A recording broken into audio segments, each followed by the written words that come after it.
Hello and welcome to season 2 of Virtue and Virtuosity. Yes, can you believe it? We're back for a second season after the huge success of season 1. We've come back for season 2, and we're hopefully going to be one of these season 2s where it just builds on the success of season 1, and we're not going to be the dud Netflix season 2 that gets cancelled halfway through. But I'm very, very confident that that's not going to happen, and the reason I'm confident is because we have some fantastic guests lined up for season 2. I've already got about 5 guests booked, and we're only into mid-September at the moment. I'm really excited because our first guest is Jane Huntington, who's the head of application development and support at Guide Dogs. Welcome, Jane. Hi, Stuart. It's really great to be here. Thank you for inviting me. That's okay, and I'm really, really thrilled to have you as my first guest because we've chatted a bit, and I know that there's some really great stuff you've been doing at Guide Dogs, but also just generally you've been around in the sector for quite a while, so you know how charities work. But first of all, obviously it's September, so we've all had a big break. Did you get a good summer holiday? Yes, not maybe as long as usual. My children are getting a little bit older now, so there's not quite the necessity to take a long summer break. But yes, we did. We did get a few weeks away. We're one of these camping families, so we headed off down to Cornwall. That sounds idyllic. Were there any highlights? My favourite thing this summer was I actually managed to stand up on a surfboard, something I've been trying to do for a lot of years, and I managed it this summer, so I was thrilled with that. That's a huge one. Actually, summertime achievements. That's a great one to have. I literally embarrassed myself in front of my kids many times trying to learn to surf when they can just do it. And if you fall over in the first 3 or 4 goes, by that stage you're just so exhausted you can't eventually It's so pick tiring. yourself up again. And the reason I was asking about holidays actually is because I am wondering how many years we're away from the AI assistant that just does your job while you're on holiday that we are, where you can just in the same way you turn on your out of office reply, if you just turn on your out of office AI assistant who will just take over things whilst you're on holiday. It's a great and slightly terrifying thought, isn't it? It is a terrifying thought because, of course, then the question will be, what if the AI assistant turns out to Does be it better better? than me? That would always be my worry. Jane, can you just tell us a little bit about your role and Guide Dogs that you work for as well, please?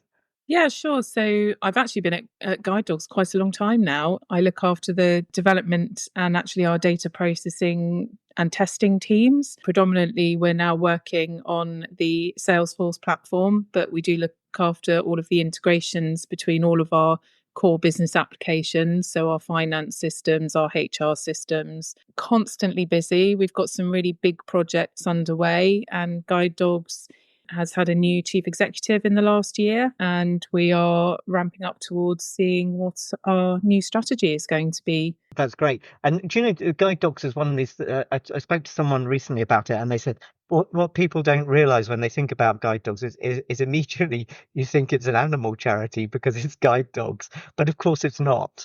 No, absolutely. It's enabling people living with sight loss to live the life they choose. And of course, Guide Dogs is the main way that we help people to live the life they choose. But we do an awful lot more than that. So, we have habilitation specialists. And of course, from my point of view, we're using tech more and more to enable people to live the life they choose. And recently we launched our tech selector tool, and that was in conjunction with several other sight loss charities across the sector. We came together and produced an app that allows people to search and understand how different technology can help them in their day-to-day lives. That sounds really good.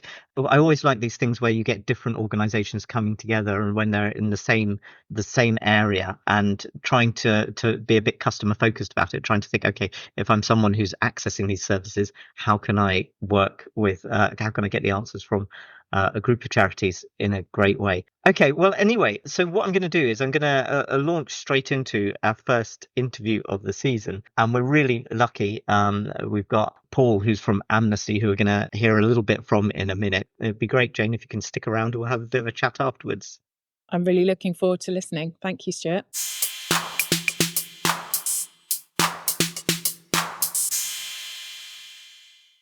Okay, so now we're joined by Paul Smith, who is the Chief Information Officer at Amnesty International and has worked in the charity sector for a while. Paul, it's great to have you on. Thanks, Stuart. Pleasure to be here and good to talk to you today. Really good to have you on. I wonder, first of all, could you just tell us a little bit about what you do at Amnesty and other charity roles you've had? Yeah, for sure. So I've newly been at Amnesty 3 years now. So I'm the Chief Information Officer at Amnesty. So my role covers areas currently such as IT operations, portfolio and change delivery, information security, information management, which is quite unique at Amnesty because that includes our digital and physical archives, which stretch back some 60 years, enterprise architecture, enterprise business systems, which of course includes things such as insights and analytics, and our technology engagement function. So really interesting role. Prior to Amnesty, I worked at the Royal National Lifeboat Institution, where I held a couple of roles there. And I also do a little bit of work in the advisory space with one or two nonprofits as well, which I really enjoy. Wow. So I always like talking to people who've seen two or three charities and seen how they do things. And you've got two real national institutions, they're organizations which sit at the heart of the nation's consciousness. Can I just ask you, so you talked a little bit about what was covered within your Mhm. CIO role, and I know different CIO roles cover different things. And in terms of what happens at Amnesty, have you found that it works quite well? Are there any interesting areas that are a bit different? You mentioned to do with managing the archives. That sounds quite Mm. fun. Are there any interesting quirks about it or things which make it a bit different to Amnesty? Yeah, I mean, as you touched on, I think the archives piece in true. So we call ourselves information and technology, not information technology, because we recognise that the two have a specific sort of value proposition to an organisation and also combined. So archives is a really important area for us in terms of, I guess, recording a good chunk of the world's human rights history. Not to put too fine a point on it, in terms of what's happened where, the research that we've done, and what those outcomes have been. And you'd be shocked at some of the things that are in those archives, including I've seen letters written on toilet paper. The Nobel Peace Prize is in our archives. There's artwork. There's all kinds of really fascinating things in there. And of course, that extends it now into what is born digital content, which is a specifically unique challenge for us, such as capturing versions of websites or blogs at a certain point in time. So it's fantastic to be part of that. Some of the other functions are a bit more traditional. So enterprise architecture we set up from scratch here at Amnesty. That was good. And our technology engagement function, which goes much further than just training. Here, it's around digital experience management because we have such a diverse user base, geographically as well as sort of culturally, and so that's an important aspect for us. But you're right. I mean, I've seen COO roles that split things different ways. Those that split maybe run versus transform, or maybe split data separately. And I think that can be interesting in the cross-functional ways of working, and it requires good racing, good understanding, and an ability to work together around opportunities or services or outcomes. The kind of CIO role that you perform varies greatly and depends a lot on the organization's maturity level, in my experience, whether that's a more traditional IT director shape role or something that's a bit more around strategic business enablement, all flavors in between, depending on what other CXO roles exist. Don't think there's any right or wrong at all. I think it depends on what's right for the business. Wow. One of the things I do like hearing about is the different things that charities cover within their remit. Because having worked in a few charities myself, I know that as a member of public, or even as someone who's interested in charities, there's a whole load of stuff you just never sort of find out about unless you actually work in the organization or you really take a strong Absolutely. interest in what they do. And the value that organizations add is often just really not understood. So what you're talking there around the archives, I think I probably knew some of that. When you stop to think about what that adds to our collective knowledge and our collective history and understanding, I think it's a really valuable thing you've got going there. You've also worked in commercial organizations. Mhm. I noticed you also do some tech advisory work as well. Have you seen anything that's when you're able to sit with two different hats on, you're able to sit with the charity CIO hat on, but you've also sat looking at commercial organisations, and are you able to see any things which are challenges which are unique to the charity sector, and whether these are technology challenges or more broader challenges around operating models and organisational models? Absolutely, yeah, it's a great point, and I think there are as many things that are different as there are the same as well. I think it's important to point out there are good cross industry synergies as well. And when I talk to other CIOs and other organisations that aren't in the not for profit space, it's surprising how much we have in common in terms of the same challenges.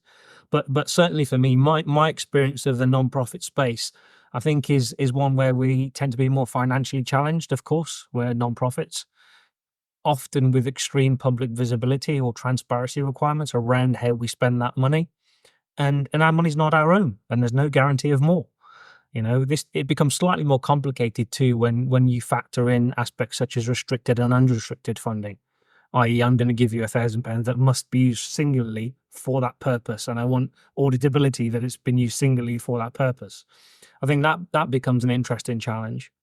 And as a result, affordability and available resources is always going to be a main challenge in the not-for-profit sector, which extends to technology. Although we lean heavily on purpose and exposure and development opportunity for attraction of talent, I think COVID actually helped the non-profit sector in a way, because it allowed us to access more candidate markets geographically through the hybrid working opportunity, which meant that, someone like me, I could cast my net much further to attract more talent in areas whereby maybe our salary wasn't perhaps most attractive here, but it is somewhere else. And that helped also, ironically, on the diversity front, in being able to extend my reach into into new markets and extend what I could accommodate. I think that's such a great point you've made there, which I've heard from other CIOs, CTOs as well. The combination of being able to recruit nationally across the country rather than previously just in the charity headquarters, which was often in London. The different people you get, the different personalities and different lived experience you get, which again then contributes into that much broader, giving you a more diverse workforce, and which you can then use to try and promote more better inclusion in the organization, in your tech team. I think it's such a strong point, which I've seen as well, and it's a big thing which charities are able to take advantage of, which whenever you're looking for things where you can try and get your charity to really capitalize on its advantage when it doesn't have perhaps the advantage around salary, the big advantage that corporates can have, but you can actually get people in from a variety of places. You can offer a much more flexible way of working. You can offer something that works really well, and you can bring in a really diverse workforce. I think it's such a strong point there, and I've seen that time and time again across charities. It is, and if your non-profit is doing well, there will be people that love you, much further afield than where your head office is. So giving them the ability to actually say, you know what, I've always loved your non-profit, I've always wanted to work for you, but I just don't live there, and now I can. I have a route in, I can help, and they're the most passionate, emboldened individuals and willing to give so much more. But who you get does depend heavily on the individual's motivation and their point in life. I'm lucky. The team I own there, they're fantastic. They're driven, they're determined, and they have a really open mindset to learning. What they don't know, they just go out and learn. And they seek a lot of support from others too. And, some might argue that's better than getting someone that's a seasoned industry professional. It's just going to cost me a fortune right off the bat. But it allows me that flexibility now to have more selection, more variety in the team, and I think that's a real positive. I will add though, I mean, I've had a lot of success also in the charity sector with pro bono contribution. I've had people that are willing to contribute their time and experience and skills to help part time or infrequently in things like governance boards or mentors to my members of my teams. And that's even gone as far as doing digital testing, for projects. It's been fantastic. And I could never normally afford to hire that caliber of individual under normal circumstances. So that's a real attraction in the not-for-profit space that I've seen. Have a Google, something called Digital Verification Corps. It's an initiative Amnesty ran. I think it's still live actually, but it's exactly that. It's crowdsourcing, asking for help in a crowdsourcing way to supporters and volunteers, and it's fantastic. So you can really structure great problems and solution enablement around individuals and groups of people through that will, that purpose. I think when organizations can take advantage of that, that's so powerful, because it's something that a commercial organization, a retail outlet or something like that, they can never do that. They can't just go off to the public and say, hey, listen, would you just volunteer to come and do some stuff for us? Because no Yeah, one's going to say, oh, yeah, okay, go ahead, sure, Tesco's, I'll spend a few hours each week helping you out, get your website, get your doesn't happen, part-time does it? profile just looking just right. But when you're a charity, that works so well. And Does. it is about trying to corral those volunteer opportunities in the right way. I'd probably add two more challenges that are probably worth highlighting in my experience. I think the first is kind of pace and adoption rates can be a challenge in the non-profit sector for tech. Sometimes that's linked to funding, or in turn to kind of risk or missed opportunity. I think, we don't have a huge innovation budget sat there. We don't, we can't just go out and buy the latest thing. So that can be a constraint sometimes. Can I just dig into that one a little bit more? So I've seen that organizations do move more slowly, and there can be a lot more frustration about the pace of change.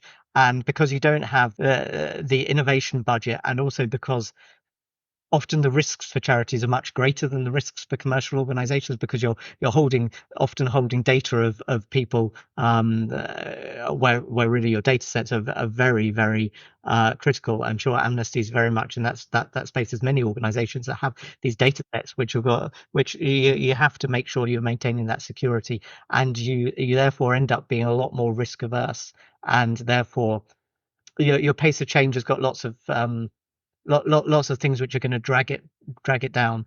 But also you've got a wide variety of stakeholder opinions that you need to take into account when you're making those decisions around an organization, which again can slow things down. It means you get, hopefully, really good outcomes because you're bringing everyone into the fold when you make those decisions, but it does slow things down all the time, I've found. Yeah, and for me, that can be multifaceted. It can be something as simple as delegations and approvals. That's above your limit. It has to go to this X board that only convenes once a month. You're immediately pace controlled. Or it could be risky. I mean, you called it. It could be risk management. Where is the risk appetite for the organization? Are we happy to play in this space or not? And a good example of that would be, financially. Are we happy to say, here's £100,000 budget, and it doesn't matter if we get it wrong? As a charity, that doesn't always sit well because it's donor money, as we said earlier. So there are a number of things that can come into play. And also prioritization, because you have finite resources. Sometimes you have to work on some things first. Right at this point in time, we have to work on that, which means there's no space to pick up anything new just yet. I think that's so spot on about the taking the risk with the money. So a long time ago, I'm not going to name the person or the charity, a CIO said to me, I remember I was talking to some of our donors, and we were at this awkward position where we'd taken a bit of a gamble on a technology project which hadn't worked out. And it had been a mistake of around £200,000. And he ended up talking to a donor, and in the course of conversation, he realized this donor had given a very significant amount of money, around £200,000. And it became apparent to him that, just a sec, actually the entire massive donation that this person had given had been lost on this particular project. And obviously that would just be the way you phrase it, because the money wasn't restricted funds, it just came in. But when you think, and when you think of it in that way, and I think so many people who think in charities do think in that way. They think, okay, this money I'm playing with here, this is money that someone's donated to us, and it's our duty to make sure we spend this wisely and carefully, which inevitably means you're less prepared to take risks with that money, because you want to make sure you're giving the donor the absolute best value for money in terms of what they've donated. Absolutely, and I mean, the first thing to remember, there are no guarantees in life anyway. That's the thing. So some of this is about framing and mindset, and sometimes you may not have delivered the thing you intended to for that £100,000, but maybe you learnt a valuable lesson that was worth £200,000 of future risk mitigation. There's a lot of framing that goes into that, but we used to call it the red face test. Could I stand in front of that individual that stood in the rain on that corner all day to check that bucket for £20? Could I stand in front of that individual and say that I'd spent that money in the best way I could? Whether that led to a learning or a concrete outcome, it can vary, but there's a mindset approach there for sure. And I think the last problem I'd raise super quickly, I think not-for-profit space, I think we're a bit slow to catch on that tech can be the enabler. I think we're so purpose driven. so purpose driven. We think we can just talk about the purpose and, gather support and all will be fine. But I think the more successful nonprofits I've seen are really realizing that tech can enable the core mission. It can enable and multiply the capability of your employees, your volunteers and supporters, and in a sense, provide a competitive advantage in a very noisy supporter space where you're trying to get attention of supporters and trying to get donations to affect the change that you want. And it can also keep the organization sustainable in terms of managing risk, whether that's financial, information and cybersecurity, data governance, or business continuity. They're just as important in the nonprofit space as they are in a commercial organization. So I think the more tech savvy nonprofits, or those that are born digital, are certainly realizing that now. One of my interesting things that I'm looking out for, you mentioned Born Digital there. I'm looking out for an organization that is prepared to take on the challenge of reinventing its overall operating model based on the technology breakthroughs we've had in the last few years. We've had digitals come along, we've got AI, we've had all sorts of benefits around changes around the way we use data. And if you take all of those together, the opportunity to completely reinvent a charity's model compared to perhaps when it was set up 50 years ago is immense. But as a charity, how do you take on a massive challenge like that? I'm interested to watch, because I'm sure there will be charities out there that look at the born digital charities and the social enterprises are out there, and they say, okay, look, these guys are holding our feet to the fire. We've got to really try and reinvent ourselves a bit here. And I'm sure there will be charities that do this, but a lot of risk there. And so I'm really on the lookout for any charities who are up for that change and how they tackle it. And I think some of it is about necessity, right? Being why change, not change for the sake of change, but so why change? So a great example I can give you without talking in too much depth is, at Amnesty, we have individuals that would like to get involved in what we do, be part of our governance process, vote, but can't because of the part of the world they live in, because they're subject to surveillance, and there's a very close link between what they do in the digital space and their physical safety. So we're experimenting with things like digitally autonomous organizations, which relies on blockchain technologies to allow people to vote in a private way, take part in a governance structure using tokens. And so it's all very, very complicated and very technical, but that allows that faceless individual to be represented. So it's quite exciting, but that's in a very niche area. That's really exciting. I'm not going to dig into that one because I'll probably just show up my lack of knowledge in blockchain, and we might lose some of our listeners as well there, or else we might gain a whole new set. I guess one other question which I really was keen to touch on is AI. Now, obviously, I've spotted there's the irony here. Amnesty International's initials are AI, and but so there's Amnesty International AI, but I'm talking about AI as in artificial intelligence. Are Amnesty putting their toes in the water with anything to do with AI? Have you made any progress? Have you seen anything working well? We are. I mean, just like everyone else, I mean, AI became famous with generative AI, really, didn't it? I mean, AI has been around for a while, but when everyone talks about AI now, they're really talking about generative AI. And I think so. To talk about this for a second, then, so I think generative AI, like any technology, like any tool, can be a force for good. I was chatting to some peers earlier today, and we emphasised the tool piece, right? It can a hammer can be used to build, it can be used to destroy, or it could be used to harm. And I think so. You need to think through which lens you're looking at a tool like generative AI. But I think I have my own belief in that. I think generative AI can turbocharge the haves. So those that have good access to connectivity, to technology, and to data can now use that tech to make their work life more productive, and so on and so forth. But it may also segregate the have-nots. So those that don't have access to those things like connectivity and data won't be able to access that technology. So I think from a human rights perspective, we're mindful that it could build a bigger digital divide between the haves and the have-nots. But there's a layer in the middle there, that do have access to that information, but maybe don't have money. So all of a sudden they can get basic health advice, basic legal advice, tutoring through these kind of models that can help explain things, or in a conversational way help them to dig into subjects that they don't understand easily. So I think there's a layer it can serve. I think for us, we're mindful of the hype. We're trying to play safely. I don't think it's a magic wand. I mean, it's being well well documented now that it's very much a rubbish in, rubbish out scenario in terms of your data and information. So it's got to be delivered correctly. But we're starting to look at it in a couple of places. One which is for general employee productivity, giving them a safe space that sits within our secure perimeter, that the data doesn't go anywhere else, where they can explore it. And we're creating digital communities where they can talk about this stuff. Here's a great use case I found. Here's something I learned online. And that community is well over 100 users just today, I think. But in more concrete areas, we're starting to look at it, are around, it's the information management lifecycle, which is effectively what we work on. So that could be anything from identification of evidence sources for disinformation protection. Is that a real image, a real person, a real video clip, a real audio clip?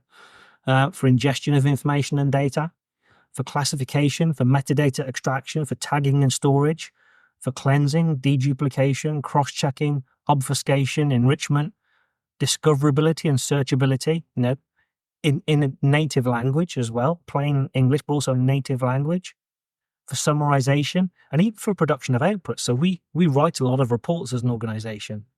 If we could change that effort from writing reports to checking automatic summarization, or even if it's only 50% complete, that reduces not only effort for us, but also reduces the flash to bang from bad things happen, this is what we think about it, or this is the evidence that we think supports doing something about it.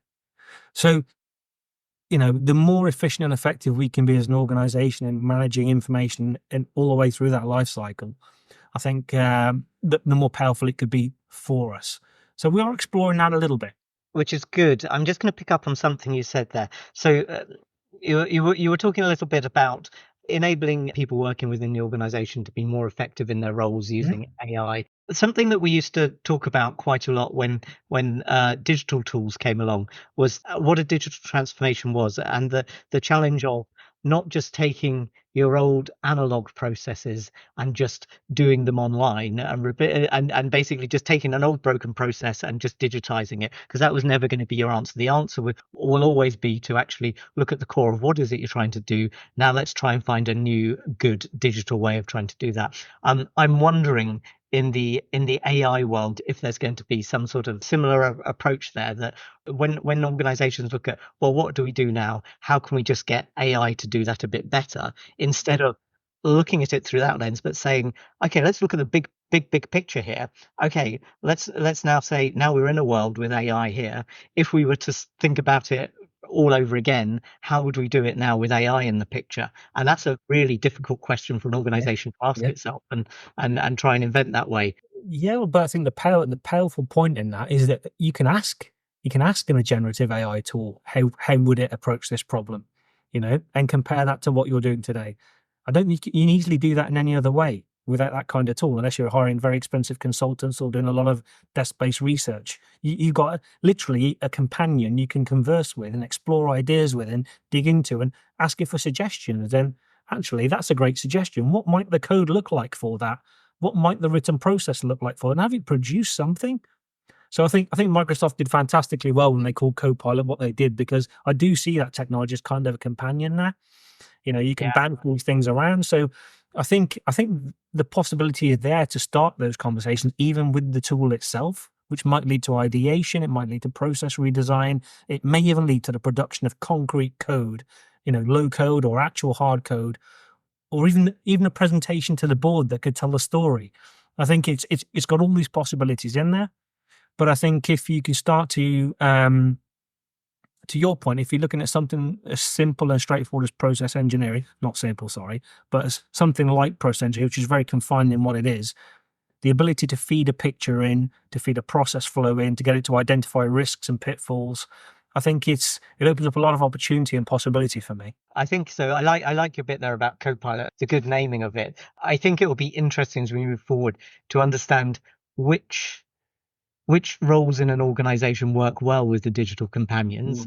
So obviously the coders are the ones that we know. When you see use of AI, coders are it's so straightforward to get to write a bit of code or to optimize a bit of code. But if you then look across your organization and say, okay, who else can be benefiting from a co-pilot? Well, the person who's taking the minutes in the meeting, well, definitely that's that one's hands down, that one we've got that one sorted to a certain extent anyway. But then if you say to, okay, what about the strategy team, the organizational strategy team? How would they use Copilot to help them further develop the organization? So, and I think if you can get to that stage where they've got those AI digital assistants, that's when you can see really powerful change in an organization. Yeah, and I've used it, as an individual. I don't mind saying it. I've used it when I need to write something from scratch, and probably others like me have got a day full of meetings. You're overwhelmed with context switching. Normally, to write something from scratch, you have to book out a couple of hours, put a cold towel on your head, and try and get in the zone. But to be able to go from blank sheet of paper to something, is powerful for an individual like me. But also to say, here's something I've written. Have I missed anything? And to get it to give you some feedback is powerful. To get it to look over documents and summarize it, here's the 5 key points. Don't forget, a lot of individuals are neurodiverse. They're not readers, so it becomes an accessibility tool to them. Here are the key takeaways. Here are the key points. Explain it in 11-year-old child language for me. You really can use this tool in a whole heap of different ways, and I think the possibilities are endless for me. All with caution and all with, within a risk appetite. But even as an individual, I found a lot of use cases in these kind of things.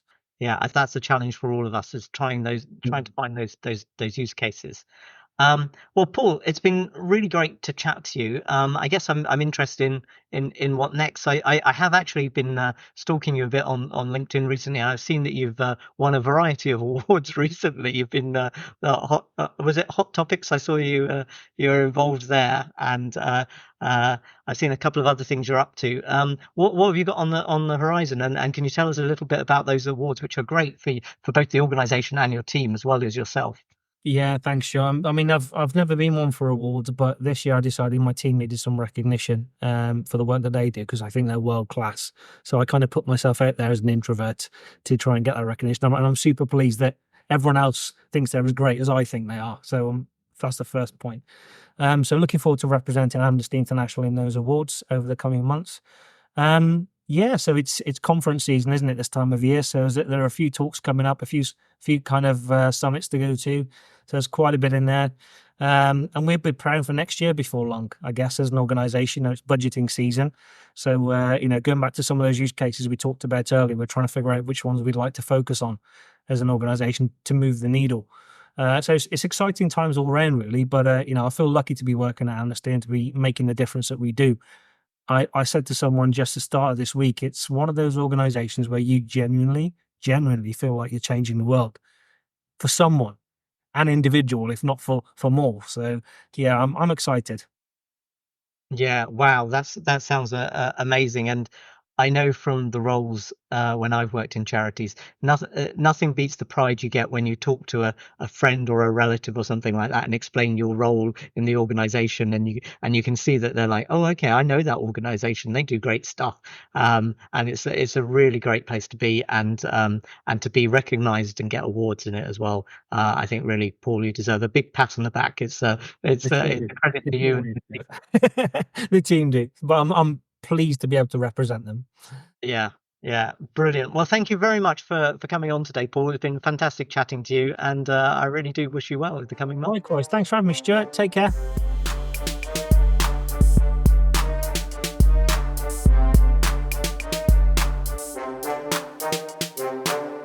We're back again now after listening to Paul there from Amnesty International, and that was a fascinating interview. One of the first things I want to mention, which I find really good, is that Paul, when I chatted to Paul, he's very was very humble, but he made a big point about saying that I decided that I was going to try and put myself forward and try and get some awards. And the reason he was doing it was not just for the glory, because he'd done some great things and he wanted to get the recognition. It's because he realized that you can get a lot of recognition for your team and what your charity's doing. And also that can then really help you recruit really good people into your charity, because they understand, look, the charity is being recognized for the great things it's doing with technology. So Jane, have you seen other organizations doing this, or have you got any thoughts on that? Yeah, I think it was a really great point, actually. I loved Paul's comments about representing the team. I think it's so important as leaders.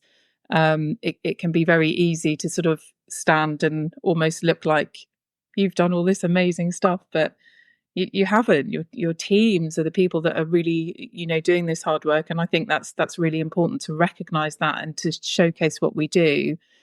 I think often charities are not sharing the amazing things that they and their teams are doing. And I think there's lots we could be doing there. And so putting yourself out there, I think Paul mentioned he's quite introverted.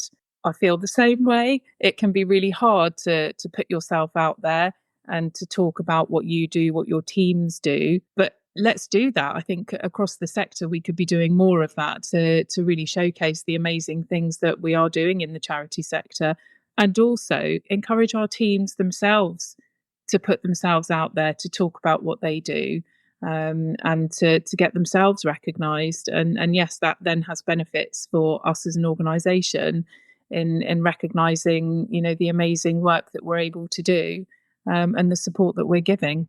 Yeah, I really like that, the showcasing the teams. And it's one of the things that I've been trying to do with this podcast. You and I, we've both worked in the charity technology sector for a while. And so we know some of the amazing innovative things that go on. And when you're in a cost of living crisis where charities find their incomes dropping often, that we've seen that across so many charities, it's hard for charities to recruit really good people because you just simply cannot pay the salaries that private sector can. But what charities can really win at is explaining the really interesting, fulfilling work that goes on, and the innovation that happens with technology, which people often would not realize about. And that's what one of my aims of this podcast, and it's a really big aim for season 2 here, is to really showcase some great work going on within charities across the UK, so as we can actually then really build the reputation of technology within the charity sector and get some really good candidates coming into it. We've already had some great people coming in,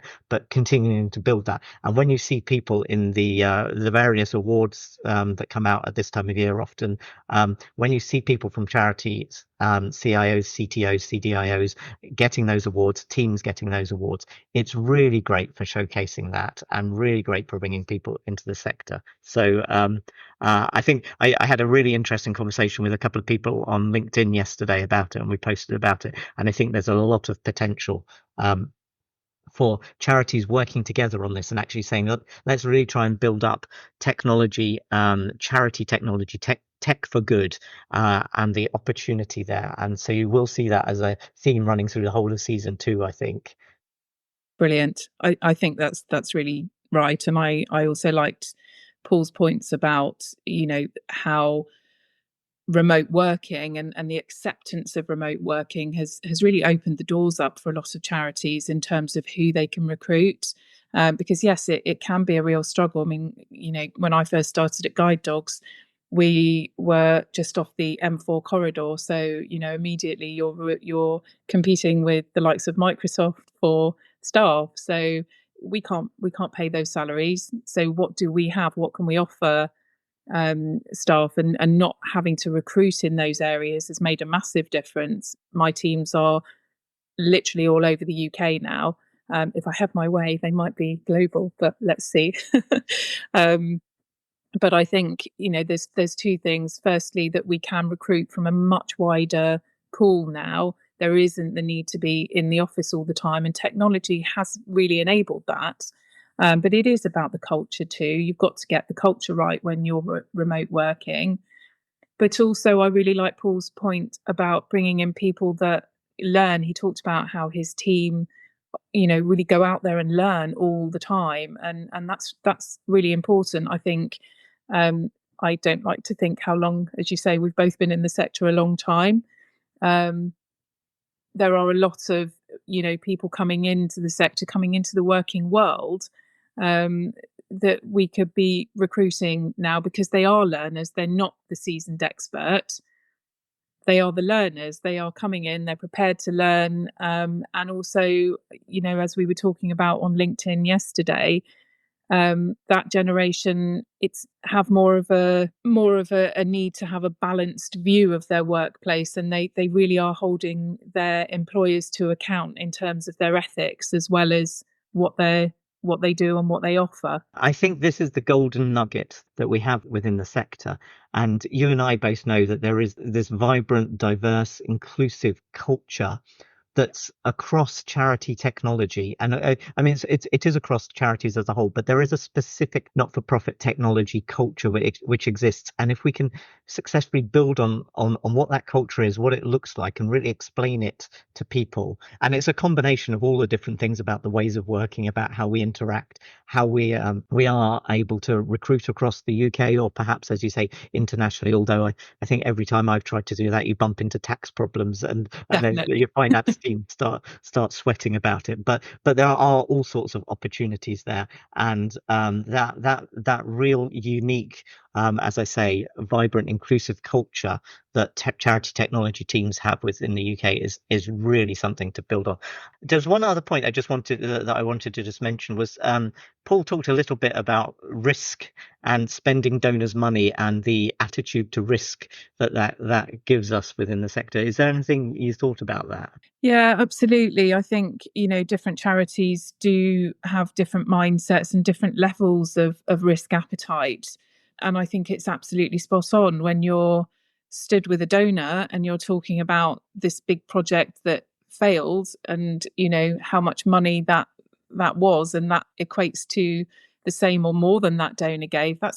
Can be a really hard message, right? So I understand, the levels of risk appetite that we have to be aware of, and we do have to be conscious of the donor pound. It is donor money that we're all working with, and ensuring that we're trying to achieve the best outcomes for, in my case, people living with visual impairment. We really want to stick behind that message of using the money to enable people living with sight loss to live the life that they want to live. But I think there's a level of risk that you have to take, and what is that level of risk? And what I often observe is those born digital charities, and I think those born digital and possibly also the slightly smaller charities with less money quite often have a higher risk appetite, or a lower, whichever way your brain works. Mine works that way. So they will often, although they have less money than the bigger charities, they'll take bigger risks because they want to do more with less. And I think that's true of all of us. We want to do as much as we can with as little as possible. Can we, as a sector, come together with smaller charities and bigger charities and really iron out those risk appetites to really deliver to our beneficiaries? So the small charities point is interesting because they obviously, the small charities have a lot to lose from if they take a risk and it doesn't pay off, but also they are really keen on growth. I think every small charity I know is thinking about scalability. There's far bigger groups that they're trying to serve than they can serve with their existing resources, and so they're constantly looking about how can I scale, how can I actually serve far more people with less money available.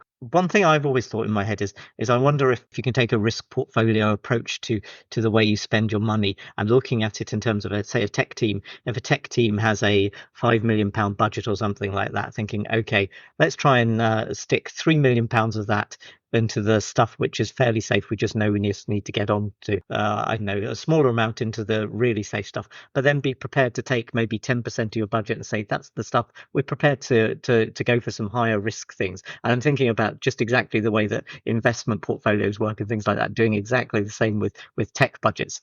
I don't know. It's an interesting idea. It is an interesting idea, and, maybe it's one that one of us ought to try. And I think the other thing, and I think Paul alluded to some of this as well, is the ability to work with tech experts as volunteers. One of the things that I quite often look at is, we are constantly under pressure to deliver more and more, and I can only afford a certain size team. I do only have a certain amount of budget, but there are people that do want to help and maybe not on a permanent basis. And so, how can I scale up my volunteering opportunities? What technology is out there to help me do that? How can I put together projects or opportunities that I can easily put out in a digital forum and bring those volunteers in to support and help the team and effectively scale the teams, but without having the additional budget of additional headcount. It's one of the things which I'm doing with my other hat and my virtue chain hat on, is looking at the ways that I can get skills coming into the charity tech sector, whether they are volunteers and trying to find good models to get volunteers who can really contribute, and you can get some sustainable work from volunteers, which can be very difficult. Looking at how you can get top consultants into the charity sector, but get them at prices, models that enable them to be available at prices which work for the charity. So say 80% less than you might pay in the corporate sector, the same as we get from some of these big software licensing organizations. If we can do the same on consultancy, that would be great. And then also looking at building pipelines of talent coming up through universities, coming up through a variety of methods like that. And again, I'm doing an interesting thing with 42 London on that as well. So I think there's a wide range of different things, and this is one of the things again through this podcast, which I'm really hoping I can keep going as a theme throughout this, is how can we bring talent along, so a variety of talent from whether it be consultants, volunteers, permanent members of staff, graduates, people who are coming into it early on in their career. How can we build that talent within the sector and play back to them the great culture that you can get when you work within the sector and the really fulfilling work there is? Absolutely. I think that plays back again to the learners as well as the experts. So, how can we leverage, that significant expertise at good rates, but also how can we make sure that, as a sector going forward, we're encouraging the university students? What opportunities are we offering them? How are we showcasing the technology work that we're doing to encourage them into the sector? Precisely. So I'm going to encourage more participation and more of a conversation around this season. So please do get in touch with me if you found any of this interesting. Let's have a conversation about this to see how we can actually turn these things into actionable items rather than just a nice friendly chat. But Jane, it's been really great. And thank you so much for agreeing to be the first co-host of the series. It's been fascinating chatting to you. Thanks, Stuart. I really enjoyed the first series, and I'm really looking forward to what's coming up in the next series. Brilliant. All right. Well, thank you very much, Jane, and take care. Thank you.